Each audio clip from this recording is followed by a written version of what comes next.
What is up, everybody? Today, I'm reviewing Spider-Man No Way Home. This is a spoiler-free review, at least for now. I'm going to do another video shortly following this, which will be full of spoilers, of course. So let me just start off by saying I loved it. There's no denying that I loved it. Is it a perfect movie? No. And people saying it's perfect, if that's their opinion, but there's definitely things that I think could have been way better, but that's just it though. That's just it. My issues with this movie, which we'll talk about when we get to the negatives, we're going to talk about the positives and the negatives, but just quickly, let me just say that the things that I don't like mostly are not things that are necessarily bad. They're just things that I know they could have done so much better. Those are my main issues. It's more of like missed opportunities, and it's just like, oh, we're so close with this.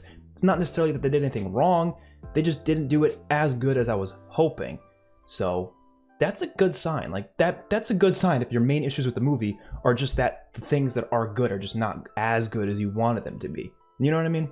But let's talk about it. So first of all, with the positives, one of my favorite things about this movie, again, spoiler free, there's going to be tons of spoilerly things we could talk about in a different video because this is not an easy movie to talk about without spoilers. So this is going to be a quick video just because of that. There's a lot of spoilers for this movie. Obviously, I'm sure you guys are aware, even if you haven't seen the movie yet, but there's a lot of things that are spoilerly, whether it has to do with events or particular things that happen. Obviously, I'm not talking about that now. One of my favorite things about this movie is it basically fixed all of my main issues with MCU, Peter Parker, and Spider-Man. Like Tom Holland's Spider-Man, it fixed pretty much all of my issues with his character. I had a lot of issues with him in Homecoming and Far From Home. I liked those movies. I did. I thought they were fine. I just didn't like them nearly as much as some of the other Spider-Man movies, and a big part of that was that I didn't feel like he was, as similar as some of the other versions of Spider-Man from before in terms of what he has to offer to these situations. Like there was no sense of, consequence. There was a lot of things that he was being basically handed, by Tony Stark, but this movie kind of fixes that issue going forward, at least. And I love what they did with him. Tom Holland also killed it in this one. Like, by far the best performance he's given in any of these movies. He does a fantastic job, and it gets me really hyped to see the future Spider-Man films because we do know he's doing 3 more. Very excited for those because they set up a lot of awesome stuff here. Like, they do some good stuff with him, not just in terms of character work, but also just in terms of just building up for the future. And I love it. Every second of it was great. His relationship with MJ in this one's great as well. I wasn't crazy about it in Far From Home, but they actually did really good stuff with it here, and I was actually very invested in it. So good job with them. This is by far the funniest Spider-Man movie. So if you're a fan of humor, this one has a lot of humor, and it is really good humor. Like, it's not like fall flat on its face humor. It is funny, but a lot of it's only really funny with context. So if you've seen prior Spider-Man films, it becomes funnier. Obviously, talking about the villains from prior films, they have a lot of funny interactions that a lot of it you need context of the prior films to laugh at it. If you haven't seen the prior films, you might not laugh at it. But there are a lot of moments that are really funny. We'll talk about that in negative though, because it's also kind of a bad thing in some ways, but we'll get into that. The villains themselves, it was really awesome seeing them interact with each other. I mean, even if you don't love this movie as a movie, you can't deny that as a Spider-Man fan, you're going to be freaking out seeing these characters interact. I mean, seeing Goblin interact with Doc Ock, that's not a spoiler. I'm sure you guys were probably assuming they would interact at some point. But yes, seeing Green Goblin talk to Doc Ock, like, it's just such interesting pieces of dialogue that these characters have with one another that I wish we got more of.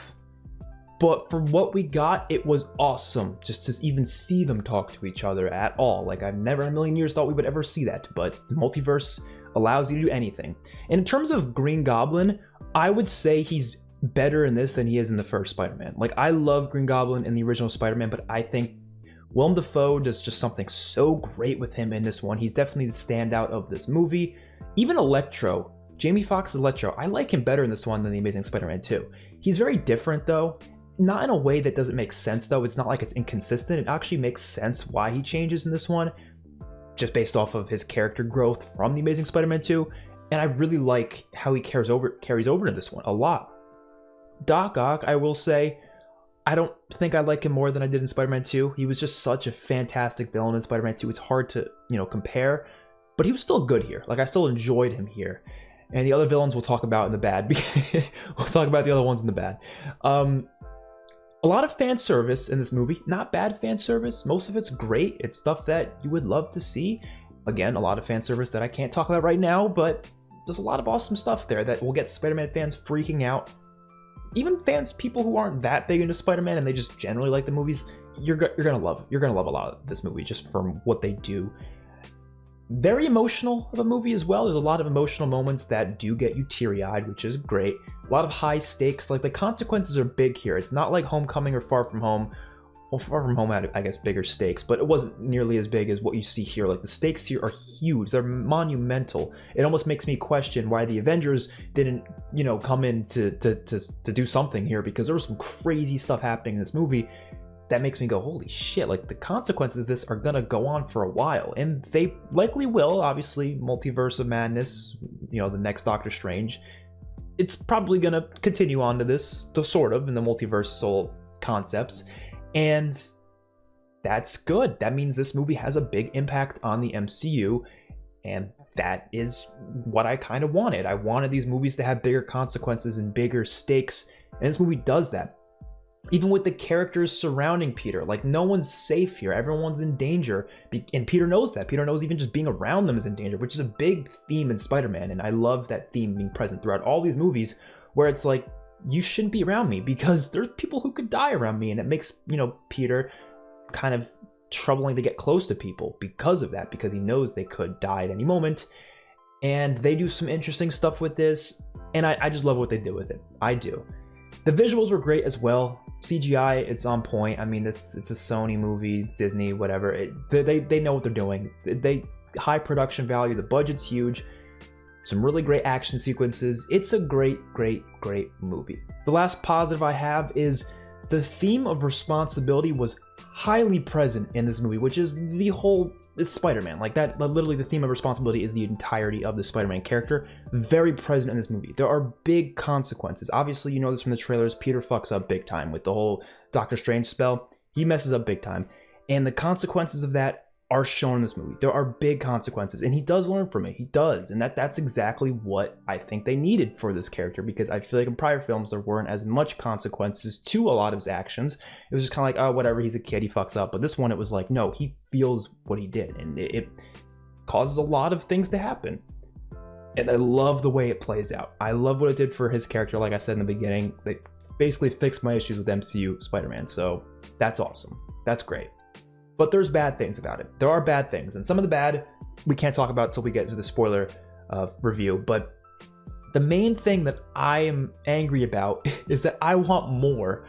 I want more. There is so many missed opportunities in this movie. Every second I'm like, oh, please do this, and then they don't do it. I'm like, you could have done something so much cooler here. But that's just the fanboy in me. That's just the crazy Spider-Man fan in me that just wants to see the best possible stuff ever. What we got was still amazing. It's just, I just wanted more. I was like, oh, you could have done so much more there. You could have done a little bit more. It could have been even better. And that's just how my brain works. I don't know. I'm always looking for the better thing. I mean, that's just who I am. But that is a negative to me, because it is like, you could have had this, you could have had that. I'm speaking so vaguely because I can't spoil things, but you'll know what I'm talking about if you've seen the movie, obviously. There's just so much more I want. And it does beg the question, are we going to get more multiverse Spider-Man movies? I don't know. I hope we do. I want to see these villains in some aspect again. So maybe, I don't know. We'll see. We'll see. I want to see multiversal Spider-Man stuff again. Just don't know if we will. Sandman and Lizard in this movie, without spoilers, let me just say, they were kind of underutilized. I don't think they were bad in the movie. They're actually better than I thought they'd be. I'll say that. Like, I thought they were going to be much worse. I thought they were going to be voiceless, just CGI monsters the whole movie. And they actually weren't. They had some character to them. They actually did talk. It's not a spoiler, but they did talk. So if you were, hoping that they would talk, they do. But that doesn't mean that they have much of an importance. They don't really say much beyond a couple obvious things that we know. They talk about their past a little bit, and I wanted so much more from Sandman and Lizard in this one, because I do like Sandman a lot as a villain. Lizard I liked too. I didn't love, but I liked him. I wanted more from them, but the main focus was on Goblin, Electro, and Doc Ock, which is reasonable, understandable, but you could have given a lot more to Sandman and Lizard, at least in my opinion. Another negative, some of the MCU humor, like I said, the humor was great, but some of it was a bit much. They threw humor in scenes that I don't think needed humor. They did know when to shut up, though. When the emotional moments came, good thing they knew when to shut up. The emotional moments were really emotional. They were sad, they were depressing, they were dark, and I loved that. But then, like, 20 seconds later, we'll have a scene that's kind of funny, and it's like, you could have spaced that out a little bit. You don't need to throw in funny dialogue all the time. And that kind of goes into what I was saying before with the villain interactions. I love the villain interactions, I do, but I feel like 90% of the villain interactions were humorous instead of serious conversations about what the hell is going on.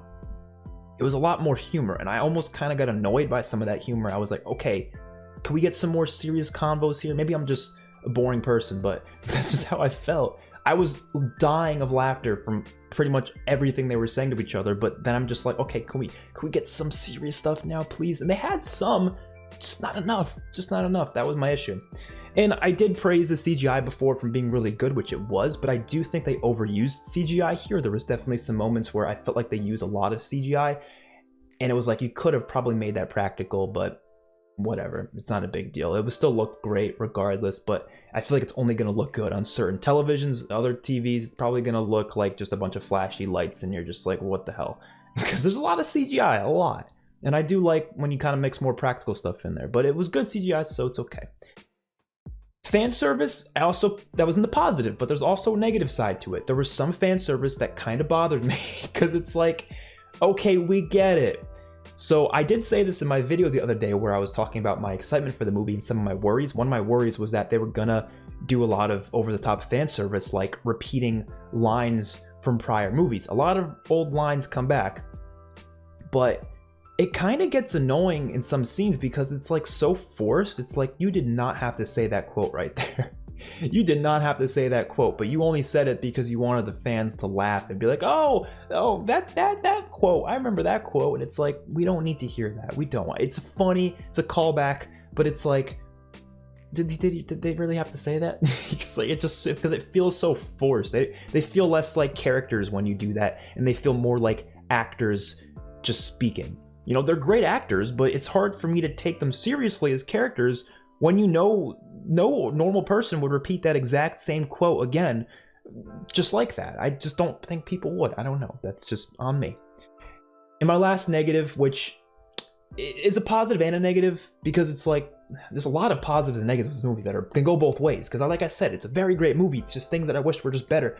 The soundtrack is fantastic. Michael Giacchino killed it. Amazing. Some of the best music I've heard in a Spider-Man movie.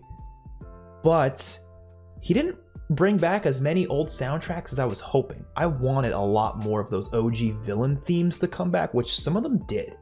They were in a couple scenes, and I was like, oh my god, this is great.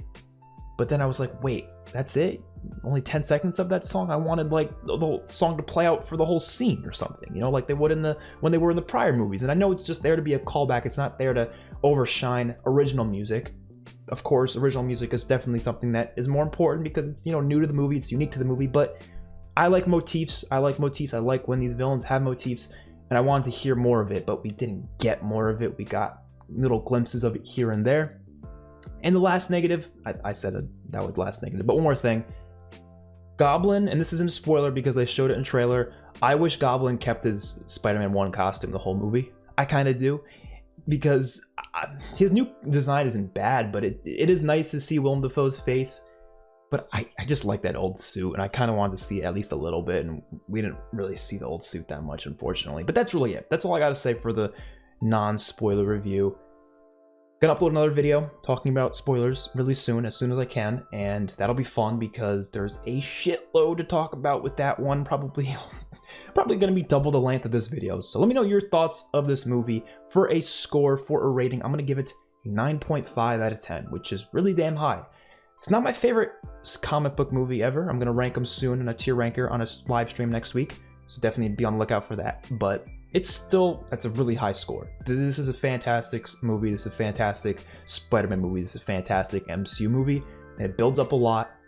And for the contained story that it has, all the themes present in this movie of responsibility, especially with what happens with everything, is just amazing.